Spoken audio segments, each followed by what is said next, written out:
คนตอนนี้ก็ได้มาฮอดเวลาใส่หม้องเป็นที่เฮียมห้อยแล้วนะทุกคนเนาะสิลองเบิ่งว่าสิได้หรือบ่เนาะทุกคนที่เขาได้นะทุกคนนี่อันนี้ก็จะเป็นปลาบ่อนี่แหละทุกคนเนาะนี่มันก็โดยเขาก็สิกินก้อนแล้วก็จังสีไปกวาดไม้นี่ก็จะเป็นปลาลาดนี่แหละทุกคนเนาะ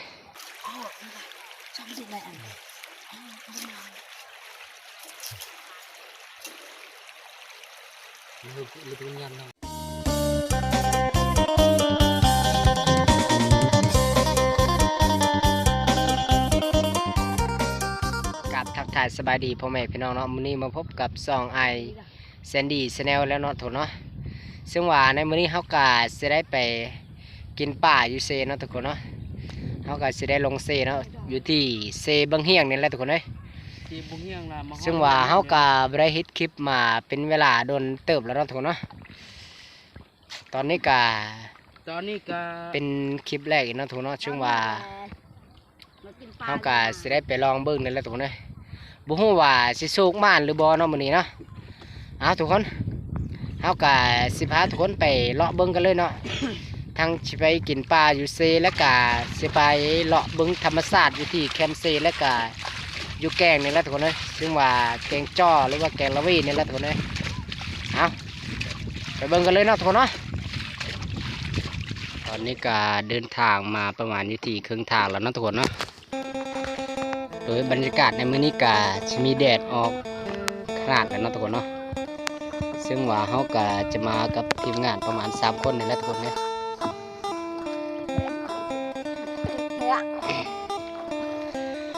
ทุกคนเฮาก็สิไปลองกวาดเบิ่งมองเนาะว่ามันสิได้หรือบ่เนาะเพราะว่าเฮาก็บ่ได้เฮ็ดคลิปมาเป็นเวลาโดนเติบแล้วเนาะทุกคนเนาะ ซึ่งว่าน้ำในแถวนี้มันก็จะตื่นได้ทุกคนเลยเล็กน้อยก็ยังไปกวาดมองได้แล้วเนาะนั่นนะทุกคน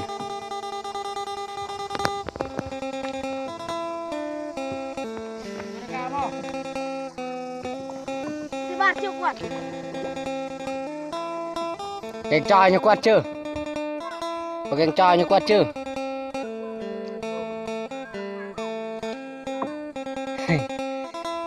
อันปูยี่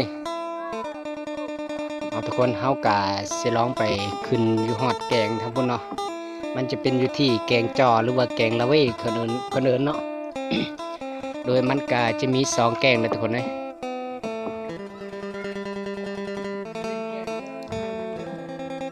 นี่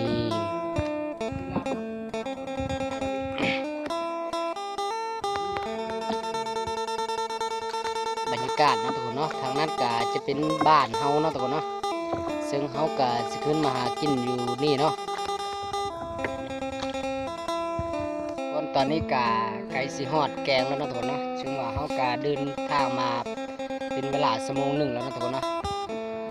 สิได้พายเรือนี่นะเพราะว่าเฮาก็บ่มีเรือจักรเนาะทุกคนเนาะ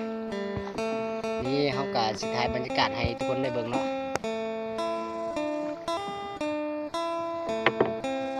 อุปกรณ์ที่เฮานำมาในมื้อนี้ก็จะมีหม้องเนาะหม้องดางเดียวเนาะทุกคนเนาะซึ่งว่าเฮาก็สิได้กวาดเอาแล้วเนาะทุกคนเนาะเฮาก็สิท้ายให้ทุกคนได้เบิ่งบรรยากาศแล้วเนาะแล้วก็สิเบิ่งว่าสิได้ป่าหรือบ่เนาะมื้อนี้เนาะเฮาก็สิไปหากินในครั้งแรกเลยเนี่ยทุกคนเอ้ยซึ่งว่าโดนเติบแล้วที่ว่าบ่ได้ลงเซเนาะทุกคนเนาะอันนี้ก็จะเป็นแกงละเว้เนาะทุกคนเนาะซึ่งว่าเฮาก็สิขึ้นแกงตัวนี้ก่อนแล้วเนาะแล้วก็ขึ้นไปกวาดอยู่ทึ่งนี่แหละทุกคนเอ้ย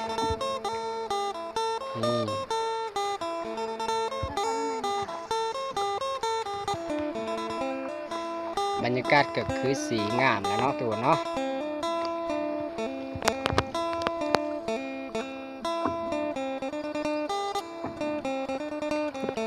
นี่ทุกคนเลยอันนี้ก็มาหอดแกงแล้วนะทุกคนเนาะโดยเฮากะสิจูงเอาเหือนะทุกคนเพราะว่าเฮาพายมันกะค่อนข้างสิบ่แพ้เนาะเพราะว่าเหือมันกะจะเป็นเหือใหญ่แน่ทุกคนนะลงเส้นแล้วทุกคนนะใช่โดยน้ำกาสิตื่นซ้ำนี่แหละทุกคนเลยที่เขายืนนี่นะทุกคนนี่ บรรยากาศเนาะซึ่งว่ามันกะจะเป็นม่วนคักแน่ได้อทุกคนเลยอันนั้นกะมันกะจะอยู่ฝั่งเฮ้านั่นแหละทุกคนนะ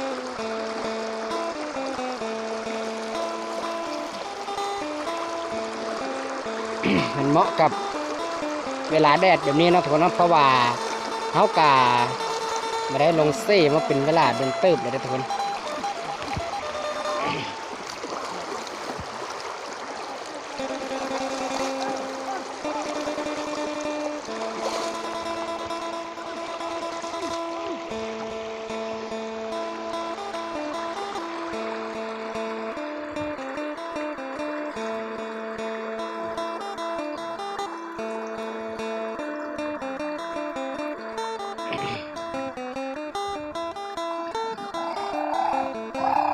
อ๋อ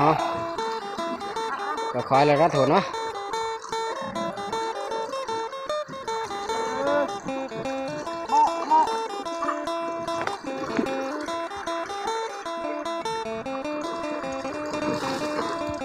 มื้อนี้กะสิได้ลงกินป่าอยู่ซิเนาะทุกคนเนาะ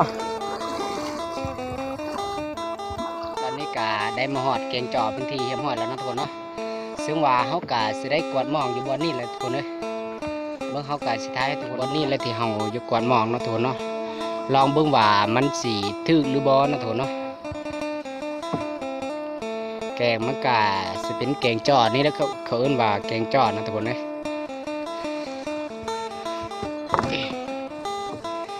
เอาสิลองเบิ่งว่าสิสุกมานหรือบ่หรือว่าสิได้กินปลาอยู่บ่มื้อนี้เนาะเพราะว่าเฮากะถือข้าวถือน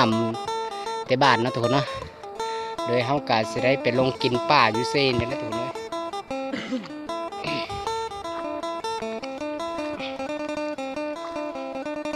แกงละวีมันกะผ่านไปแล้วเนาะทุกคนเนาะนี่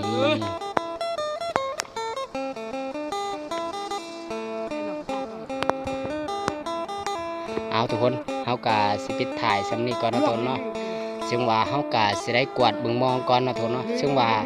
เด็กน้อยมันเพิ่นกะลงบ่ได้เนาะทุกคนเนาะเพราะว่าน้ำแถวนี้มันกะค่อนข้างสิลึกแดนเนาะทุกคนเนาะแต่เมื่อกี้ตอนนี้กะได้มาฮอดเวลาใส่หม้องเป็นที่เฮียมฮอดแล้วเนาะทุกคนเนาะสิลองเบิ่งว่าสิได้หรือบ่เนาะทุกคนเนาะทุกคนเอ้ยเรียตาเลยจ้อยขี้เนาะเรียตาเลยตัวตอนนี้กะใส่เป็นที่เฮียมฮอดแล้วเนาะทุกคนเนาะแปะแซงต่อสิลองกวดเบิ่งเลยว่ามันสิถึกหรือบ่เด้อฮะเฮากะกวดเป็นที่เฮียมฮอดแล้วเนาะทุกคนเนาะซึ่งว่าเฮากะจะได้ป่าอยู่ที่สำนี้แล้วเนาะทุกคนเนาะโดยเฮากะสิกินก่อนแล้วเนาะทุกคนแล้วกะสิได้ไปกวาดไม้เนาะทุกคนเนาะนี่ปลาที่เฮาได้นะทุกคน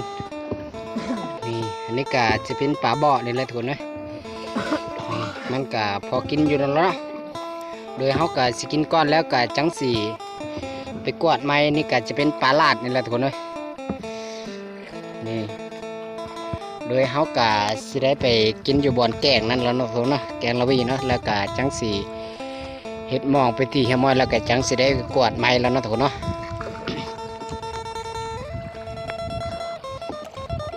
ตอนนี้ก็ได้มาฮอดจุดบนที่เขากินข้าวแล้วเนาะทุกคนเนาะ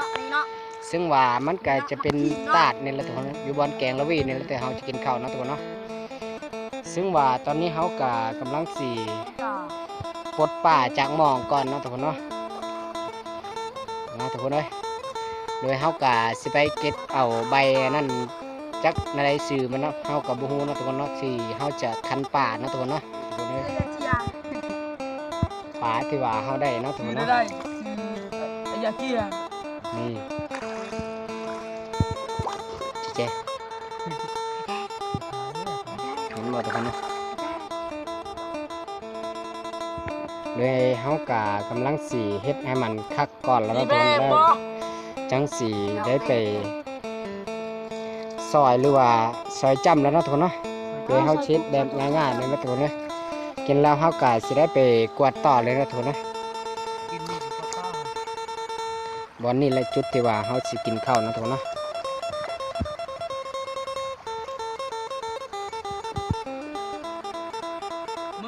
เฮา ากะสิได้ไปเก็บเอาใบใหม่ก่อนเนาะทุกคนเนาะซึ่งว่าใบอันนี้แหละจักเพิ่นเอิ้นหยังเนาะภาษาเขาเอิ้นว่าโกยไร่นี่แหละทุกคนเนาะ ไปนี่เป็นใบอันนี้แหละทุกคนเนาะที่ว่าเขาจะคันป่าเนาะทุกคนเนาะเขาก็สิเอาป่ายยอดมันเลยทุกคนเนาะนี่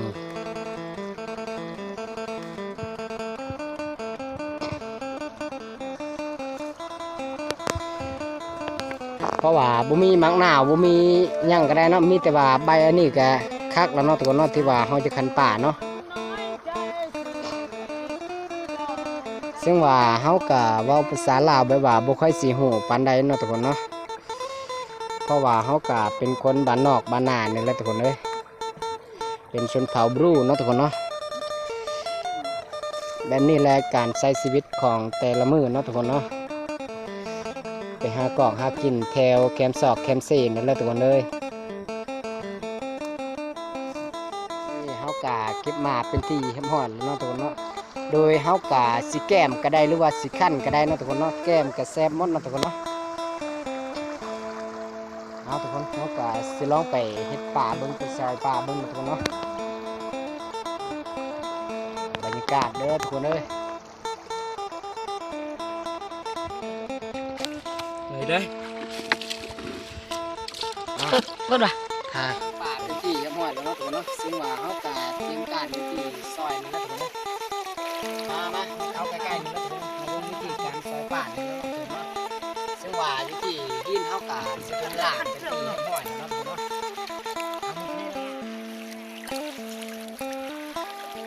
มีใครที่เกี่ยวลงเกี่ยว ดาที่เอ้ยเนาะ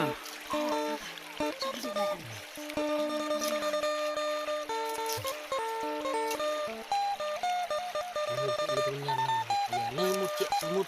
ท้ายแต่ปุเรือการเลยนี่ท้ายเสียตัวจะเลยจะท้ายย่น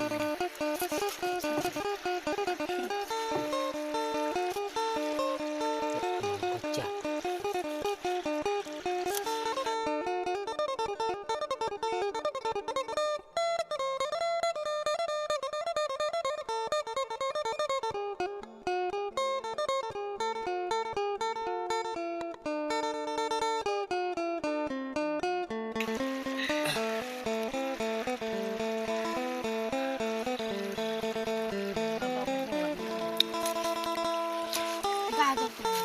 เติมได้กันเลขนึกๆไง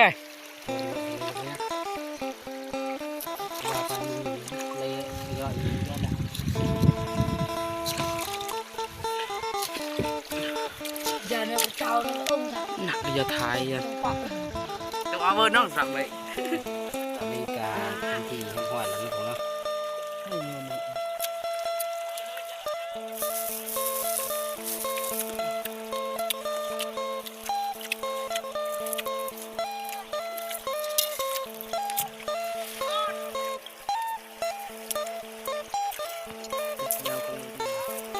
เนาะ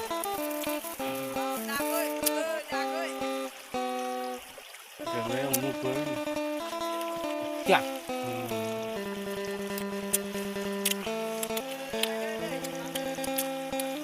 ข้าวก็เลยไปซ้อนก็เลย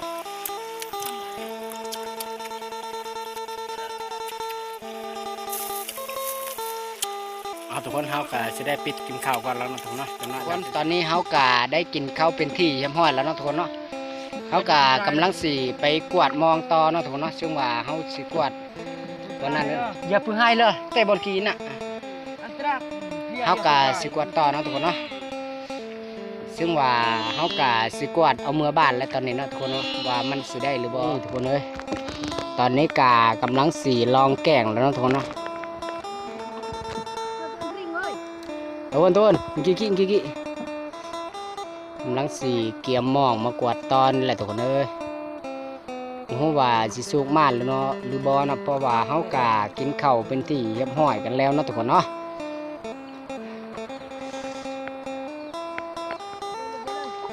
nặng luôn